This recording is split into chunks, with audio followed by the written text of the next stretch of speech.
Bonjour à tous, ça va être un tuto très très court. Ça m'est venu à l'idée en regardant le dernier tuto d'Eric qu'il a fait, là, à un moment donné il fait un ressort. Et je me suis dit, tiens, il faut que j'ai oublié de leur dire un truc. Si, j'en ai déjà parlé, mais je vais vous faire une petite piqûre de rappel à ce sujet. C'est au sujet de la combinaison des touches Alt-S. Alors, vous allez voir, on va aller chercher par exemple un Tor. Voilà. Et puis le Tor, vous voyez, je peux encore le modifier, mais je passe en mode édition, je repasse en mode objet, c'est fini. Je peux plus le modifier. Si vous avez modélisé au bout d'un moment à côté et tout, vous dites mon Tor, mince, non, je voudrais qu'il reste de la même grandeur, mais je voudrais que son rayon change, là son diamètre quoi change, mais le diamètre total reste identique. Et vous faites Alt S comme ça. Vous voyez, et là où vous allez faire bouger, vous voyez, ça. Ouais, vous pouvez le faire dans un très gros, et voilà, que si je fais S, je modifie tout. Alt S, je modifie que sa section. Voilà. Alors ça m'a fait penser, c'est le ressort qui m'a fait penser. Pareil, vous allez pouvoir faire pareil sur un ressort. Donc tiens, Eric vous a montré faire un ressort avec une courbe. Moi je vais vous montrer une autre solution, parce que ça serait idiot que je refasse la même chose. Tant qu'à faire vous montrer ça, je vous montre une autre façon de faire un ressort. Et je vais ajouter un cercle. Voilà.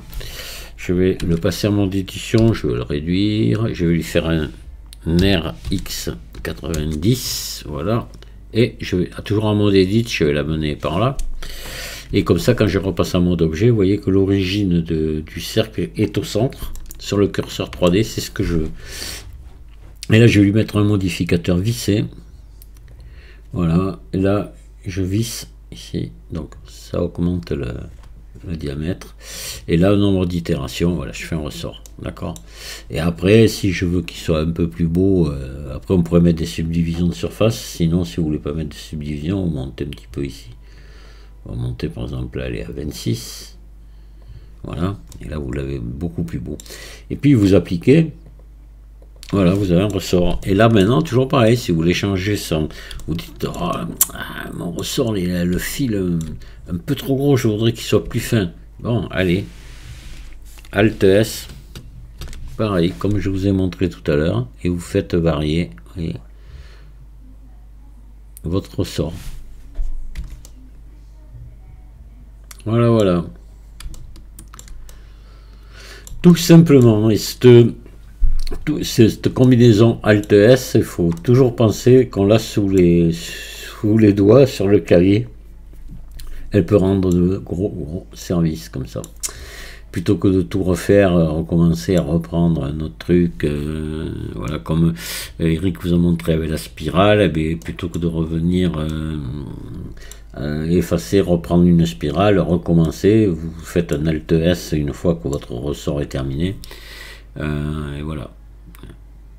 Alors évidemment, avec la méthode de la courbe, vous pouvez le faire avant. C'est l'avantage qu'il y a par rapport à ça.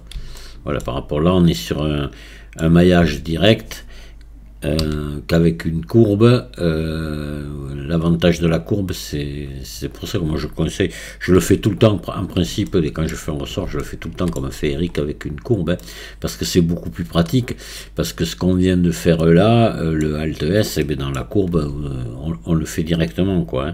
Voilà. Enfin bon, je voulais vous faire voir ça, parce que surtout sur les tors, c'est assez pratique, mais je vais vous faire voir, voilà, vous allez voir, je vous ai montré pour le Tor, donc alors courbe comme vous a montré Eric, voilà, hop, et puis je viens là et je monte le nombre de tours, je monte la hauteur, et voilà, hop, et c'est bon, et j'ai ma spirale.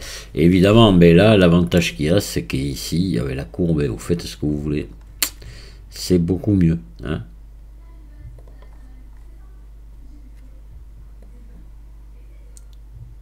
Voilà, directement. Et alors, ce que vous avez de bien aussi avec une courbe, c'est que en mode édition, regardez ce qui va se passer. Vous allez faire, par exemple, écraser un peu votre courbe ou l'allonger, et bien la section de votre ressort ne va pas s'écraser. Et ça aussi, c'est très intéressant. Mais toujours pareil, hein, là aussi, vous appliquez. Et puis, admettons, vous êtes content de vous, là, et tout, dites, bon, ben allez, c'est bon, je la transforme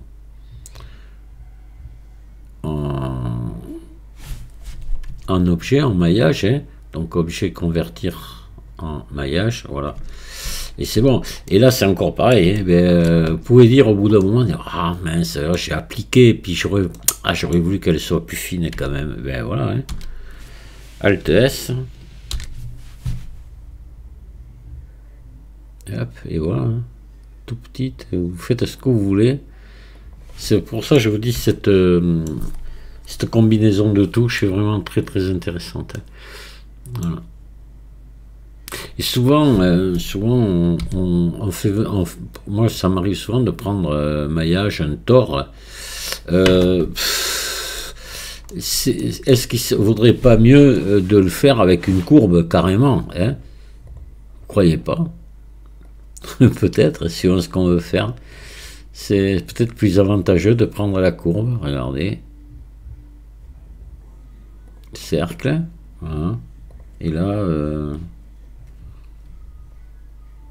enfin, de toute façon, au bout c'est la même chose, hein.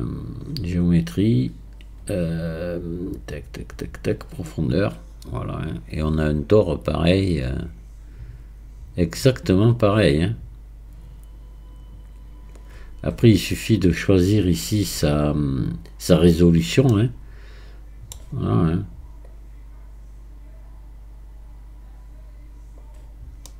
Voilà, puis ici, vous pouvez monter pour obtenir autre chose de mieux.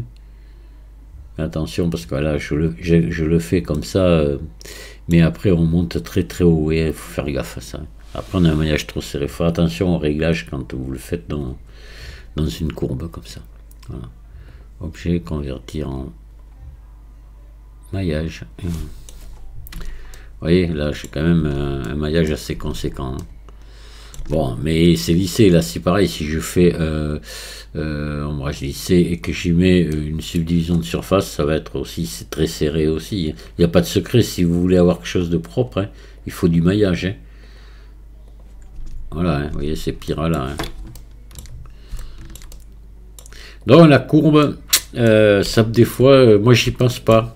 Je dis j'ai besoin d'un tore, je prends le tore, mais le faire avec les courbes, ça peut être bien aussi. Voilà. Et là, ben, toujours pareil, hein, que ce soit là, toujours pareil, le Alt S. Hein. Il a son mot à dire, hein. Voilà, hein. Tout simplement. Hein. Hop. Et voilà. Eh bien écoutez, j'arrête ce petit tuto ici. J'espère que ça vous sera utile. Pour certains, je sais que pour les débutants, alors souvent ça m'arrive dans ma tête, moi, de me dire, oh là, j'en ai parlé dans les tutos, il y en a qui vont dire que je rabâche et tout. Eh bien figurez-vous que c'est ce genre de tuto qui a le plus de succès. C'est là où les vidéos ont le plus de succès. Donc je me dis que voilà, ben, c'est des gens qui n'ont pas forcément regardé le tuto dans lequel j'en ai parlé, ou des gens qui débutent juste, qui découvrent la chaîne et qui ne connaissent pas ce genre de trucs. Donc je suis persuadé que ça rend toujours service. C'est pour ça que je le fais. Et je vous remercie de m'avoir écouté. Je vous dis à très bientôt. Au revoir.